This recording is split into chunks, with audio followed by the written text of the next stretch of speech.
Empezaremos con un repaso rápido de todo lo que sería la materia de biología, iniciando con la eritropoyetina.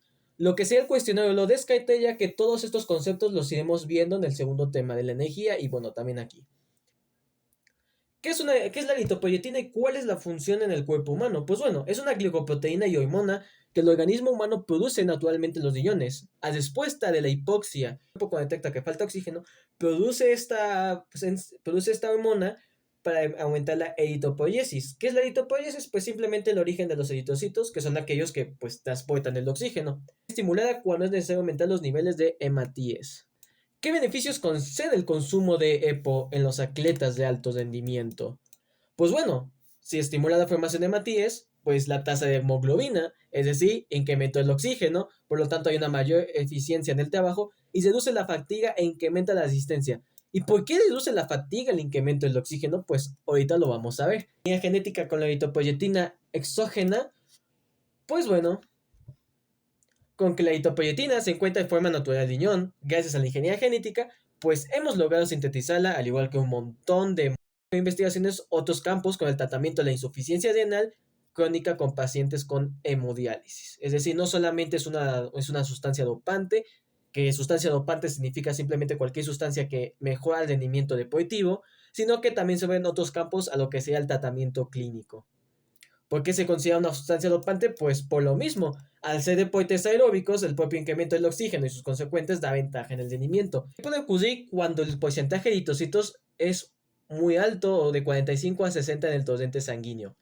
Pues bueno, todo en exceso es malo. Y también la viscosidad de la sangre. No circula de la misma manera en los vasos sanguíneos. Esto da lugar a un incremento en la coagulación sanguínea, agregando que no solamente incrementa la cantidad de eritrocitos, también la cantidad de plaquetas y con ello la capacidad de un trombo en zonas vitales, es decir, una muerte súbita de la nada, ¡pum! Porque se tapó algo, es decir, se puede hacer un tapón.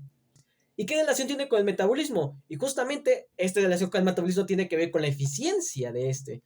Otra cosa de la EPO es que incrementa la digestión de los alimentos, es decir, hay una mayor eficiencia en la absorción de estos, pues hay un mayor ATP. ¿Por qué? Cuando la célula quiere energía y no tiene suficiente oxígeno, llega algo conocido como respiración anaerobia, la cual, con una misma glucosa, en lugar de producir 38 ATPs, como sería en la respiración celular aerobia, produce menos y da lugar a otras consecuencias como la fermentación. En este caso, la fermentación láctica. No sé si alguno de ustedes había escuchado que cuando te cansas demasiado y te empiezan a doler los músculos, es por la cristalización de ese ácido.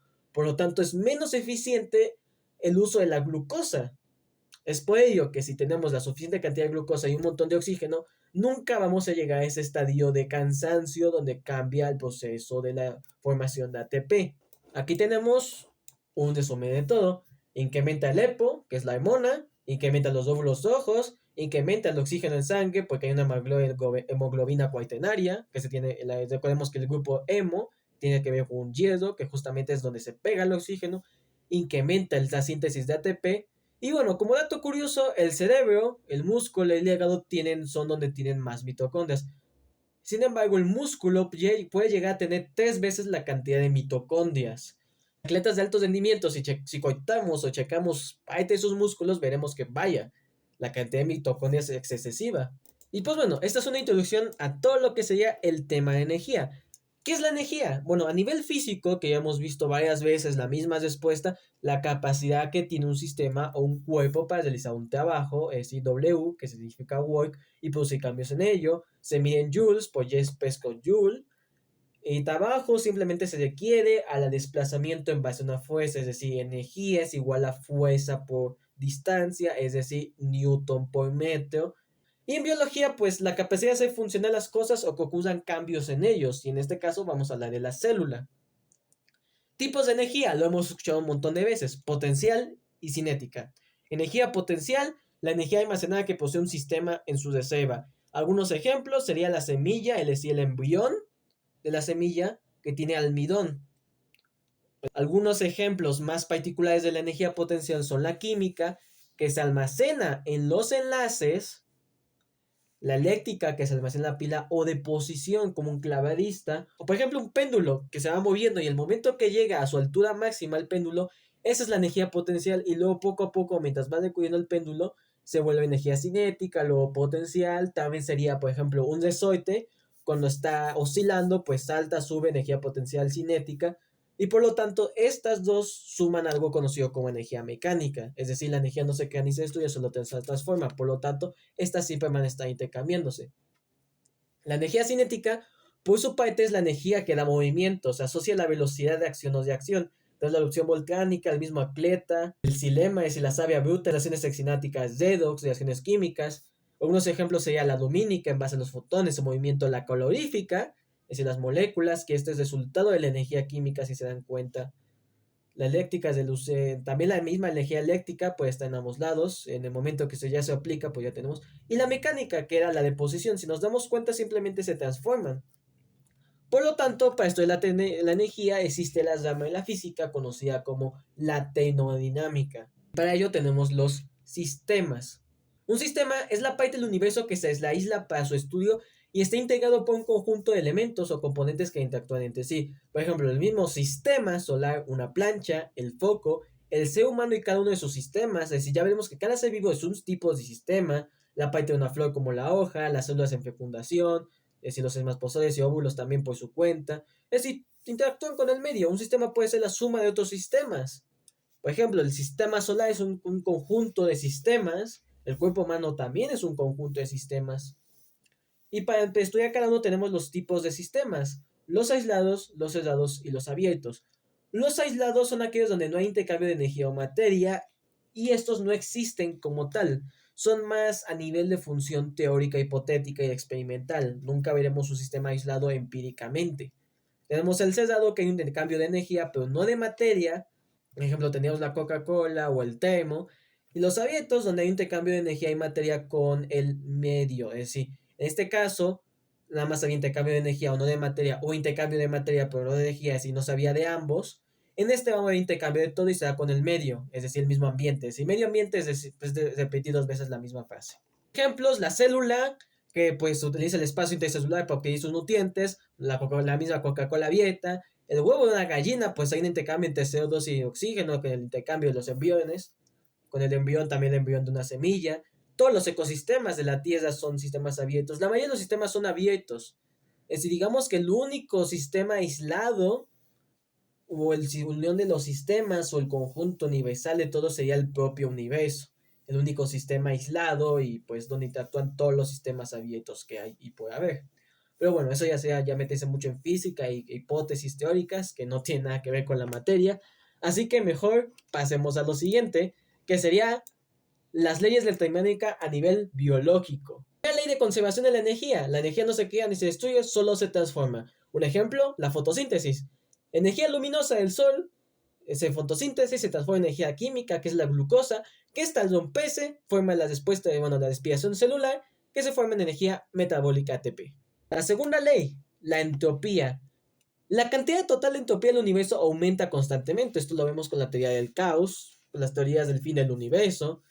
El incremento de la temperatura es el incremento de la aleatoriedad de átomos y moléculas. El caos máximo se conoce como entalpía.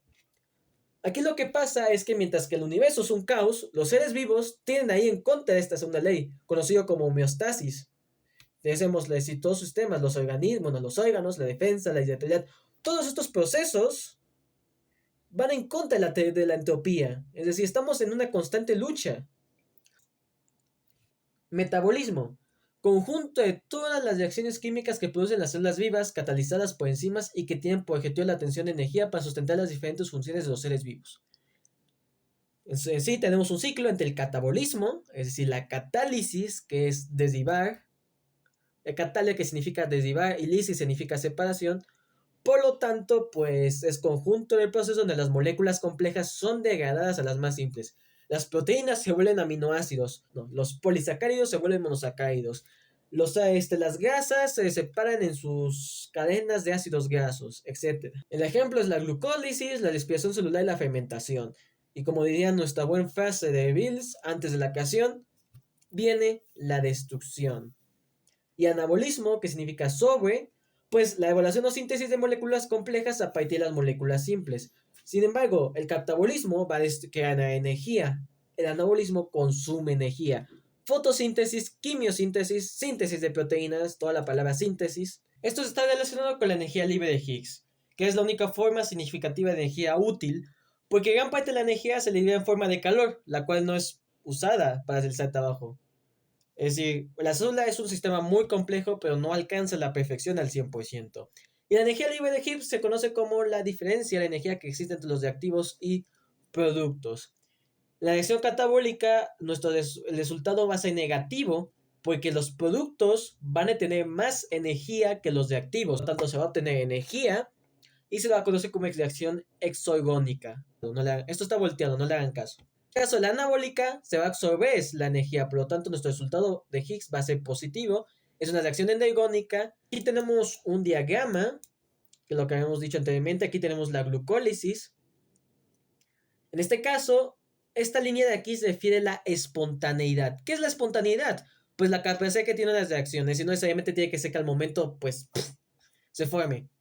Mientras más distancia haya, es decir, mientras más alto esto, más rápido se va a dar. Por lo tanto, aquí yo tengo mi glucosa más oxígeno. Esta es la energía de activación. Recordemos que cualquier proceso de combustión tiene, que es el comburente, que es el oxígeno, el combustible, que es la glucosa, y la energía de activación de la chispa. Que en este caso la célula, pues, es la que va a controlar esta energía de activación. Toda esta línea va a ser la liberación de energía. Si se dan cuenta, en este caso, para la endergónica, necesitamos obligatoriamente energía de activación. En este caso, si no se la damos, aún así se iba a dar el proceso, naturalmente. Sin embargo, aquí nunca se iba a dar. Fue necesario meter energía de más para que se diera esto. Van a estar en un ciclo constante de cambio a lo que se va a conocer como reacciones acopladas, es decir, que se dan a cabo al mismo tiempo y están correlacionadas entre sí, de dos formas.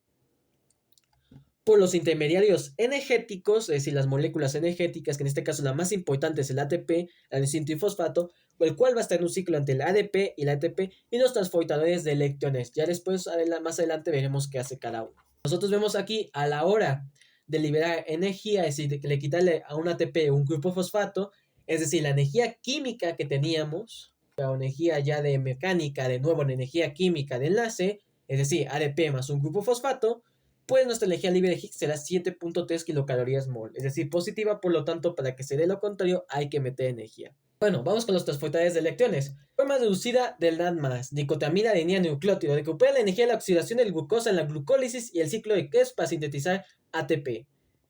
Además, se aparece en los procesos de fermentación. El FADH, pues también flamina adenina dinucleótido, particularmente aparece en el ciclo de Krebs. El caso del NADPH, pues es lo mismo, solo que nucleótido fosfato, y esta base en síntesis de procesos anabólicos en la fotosíntesis, con la finalidad de producir glucosa en forma de almidón. Bueno, y vamos a ver que el ATP es una forma de nucleótido, es decir, porque es una pentosa más una base nitrogenada más un grupo fosfato. Esa es la definición de un nucleótido. El ATP va a tener 3 grupos fosfato, pero a diferencia de los ácidos nucleicos que están relacionados con el ADN, pues esta va a estar relacionado con la energía, donde su nivel más bajo, que ya no es energético, sería el AMP, el monofosfato. Aquí tenemos un ejemplo de energía acoplada. Con el ATP tenemos la glucosa, producen reacción endergónica, da lugar a CO2 más agua más calor, y al momento, gracias a esa energía que acabamos de liberar, se va a ocupar, es decir, se va a volver energía endergónica para que el ADP más el grupo fosfato se vuelva ATP. Este ATP se va a romper para hacer formación exergónica, y esta extracción de energía ergónica, la energía liberada, se utiliza para la energónica, que sea de aminoácidos o cualquier bioelemento, a proteínas o cualquier biomolécula. En este caso, tenemos una cuesta abajo con el calor, porque recordemos que cada proceso libera calor y por lo tanto no es perfecto este intercambio de energía. Otro ejemplo que tenemos con, este caso, nuestro transportador electrónico. Tenemos una extracción ergónica, que en este caso fue la glucosa, donde aparecen electrones, los cuales el NAD va a robar por formar ese NADH si está en portador energético. Este va a pasar a la cadena de transporte, donde se van a formar los electrones, bueno, se liberan los electrones, que estos se van a ocupar la energía de estos para producir ATP, y de nuevo el NAD+ va a pasar de nuevo aquí, va a recoger los electrones y se va a repetir el ciclo. Y aquí tenemos la fórmula general para el NAD+, y también funcionaría para el FAT, en este caso el FAT puede ocupar hasta FAT-H2. Y por último tendríamos los bioelementos. Tendríamos los primarios, que son aproximadamente el 96%, y serían los clásicos Jones PS. Con el carbono, gracias a su tetravalencia y su estabilidad, pues es la base de todas las moléculas orgánicas, la mayoría de ellas. Un ejemplo son los hidrocarburos, que es lo que estamos viendo ahorita en química orgánica. El caso del hidrógeno y el oxígeno están relacionados, pues, con lo que sería los de acciones redox. En el caso del oxígeno, esto se basa en que es el segundo elemento más electronegativo solamente detrás del flúor. El nitrógeno principalmente componente de los aminoácidos y las bases nitrogenadas, es decir, los nucleótidos y las proteínas. Se encuentra en todo alimento, en el caso de estos tres, se encuentran en la mayoría en lo que serían las grasas y los carbohidratos, y en pan y todo eso. El nitrógeno se va a encontrar principalmente en lo que serían las carnes, el huevo, el legumbre y los frutos secos. Fósforo, pues principalmente en los grupos fosfatos para los ácidos nucleicos y la energía, que es lo que habíamos hablado anteriormente, además de la formación de huesos gracias a los grupos fosfatos que se vuelve fosfato de calcio. Se encuentran nueces y semillas. El azufre, pues se halla en algunos aminoácidos y en algunas coenzimas, ya veremos que en algunos de los 20 aminoácidos esenciales se halla, y principalmente en carnes, pescado, huevo y ciertos vegetales. Mientras que los primarios se basan en toda la base de las moléculas, los secundarios se van a basar en la estabilidad y el correcto funcionamiento de algunos procesos biológicos y fisiológicos de la célula. Principalmente la mayoría de ellos va a participar en las contracciones musculares, en la formación de tejido, en el envío de señales neuronales y el equilibrio ósmico o el sistema tapón. Y esto se va a dar más ya cuando se vuelan sales minerales, es decir, cuando veamos lo que son biomoléculas. Tenemos el sodio, equilibrio hídrico, principalmente el elemento del líquido intersticial, se halla en la sal de mesa, es decir, la sal yodada, que después vemos que es el yodo, que lo tenemos por aquí. El potasio regula la frecuencia cardíaca, apertura y cierre de estomas de las plantas y la actividad enzimática, se halla en plátanos. Por ejemplo, existen cosas como la hipercalemia, la hipocalemia. El calcio es la formación de huesos y, como dijimos anteriormente, con el grupo fosfato se va a formar lo que es fosfato de calcio. También relacionado con los impulsos eléctricos y la coagulación sanguínea. Magnesio, cofactor para la mayoría de las actividades enzimáticas, mayormente las de ATP, está en la síntesis de proteínas, en los ácidos nucleicos y en los elementos de la clorofila, es decir, de las plantas. Por último tenemos el cloro, que participa en la formación de ácido clorhídrico en el estómago y pues el elemento de la clorofila. Y por último tenemos los oligoelementos, que a pesar de ser el 0.1%, pues en caso de un exceso o un déficit de estos puede tener problemas graves. El hierro, principalmente de la hemoglobina, ya como ya vimos en el primer tema, pues la hemoglobina, el grupo hemo, que permite la transportación de oxígeno en los eritrocitos, así como el desarrollo de cloroplastos, se encuentra en carnes de hojas como el hígado, los vegetales de hoja verde, la espinaca y la selga. En el caso de que pues no se halle, pues podemos tener un déficit de glóbulos rojos. El cobre, enzima de la síntesis de la melanina, es decir, lo que le da nuestro tonito de piel, y el colágeno, encuentra en hígado de res, mariscos y legumbres. Zinc es el que se encuentra en más de 100 enzimas, por lo tanto el cofactor enzimático por excelencia, y se encuentra para el crecimiento, la cicatrización y refuerzo del sistema inmune, se encuentra en pollo, mariscos, garbanzos y lentejas. Bueno, tenemos al flúor, que también ya dijimos que es el electronegativo, el mayor electronegativo, y se encuentra principalmente en las capas de contraste o las capas de los huesos o de los dientes para evitar su oxidación.